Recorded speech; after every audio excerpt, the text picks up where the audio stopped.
कराची में बासर अफराद ने मैट्रिक की तालिबा की ज़हनी जिंदगी अजीरन बना दी। कार्रवाई के लिए पुलिस और FIA को दरख्वास्त दी लेकिन सुनवाई न हुई। दरख्वास्त देने पर बासर अफराद ने ज़हनी माजूर वालिद को तशद्दुद का निशाना बनाया। मुतासरा लड़की की सोशल मीडिया पर अरबाब इख्तियार से दिल दहला देने वाली अपील।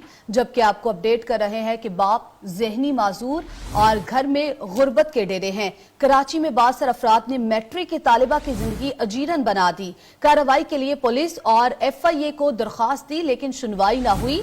दरख्वास्त देने पर बासर अफराद ने ज़हनी मासूर वालिद को तशद्दुद का निशाना बनाया। मुतासरा लड़की की सोशल मीडिया पर अरबाब इख्तियार से दिल दहला देने वाली अपील। आपको बता रहे हैं कि बाप ज़हनी मासूर है और घर में गुर्बत के डेरे हैं। कराची में बासर अफराद ने मैट्रिक की तालिबा की जिंदगी को अजीरन बना दिया।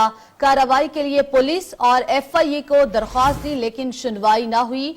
दरख्वास्त देने पर बासर अफराद ने ज़हनी माजूर वालिद को तशद्दुद का निशाना बनाया। मुतासरा लड़की की सोशल मीडिया पर अरबाब इख्तियार से दिल दहला देने वाली अपील। मुतासरा लड़की ने क्या कहा, आप भी सुनिए।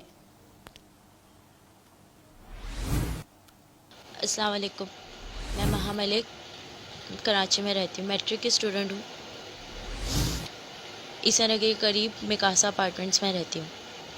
मेरा फैमिली बैकग्राउंड फाइनेंशियली इतना स्ट्रॉन्ग नहीं है। मेरी मॉम अक्सर इस वजह से परेशान रहती हैं और 2 साल से हमें इस अपार्टमेंट में इतना ज़्यादा तंग किया जा रहा है कि हमारा रहना बहुत मुश्किल हो गया है। यहाँ के काफ़ी सारे पठान हमें धमकाते हैं और धमकी देते हैं आते जाते। जब मेरी बहन कोचिंग जाती है, मेरी कुछ फ्रेंड्स भी होती हैं, उन्हें भी और मुझे भी धमकी दी जाती है कि हमसे दोस्ती कर लो, हमसे बात करो, हमारी बात मान लो। अगर तुमने हमारी बात नहीं मानी तो हम या तो तुम्हें कत्ल कर देंगे या तो तुम्हें किडनैप कर देंगे। मेरी मॉम अक्सर हमारे घर की पर्सनल इश्यूज़ की वजह से बहुत परेशान रहती हैं। अब वो इस वजह से भी बहुत ज़्यादा परेशान हो गई हैं।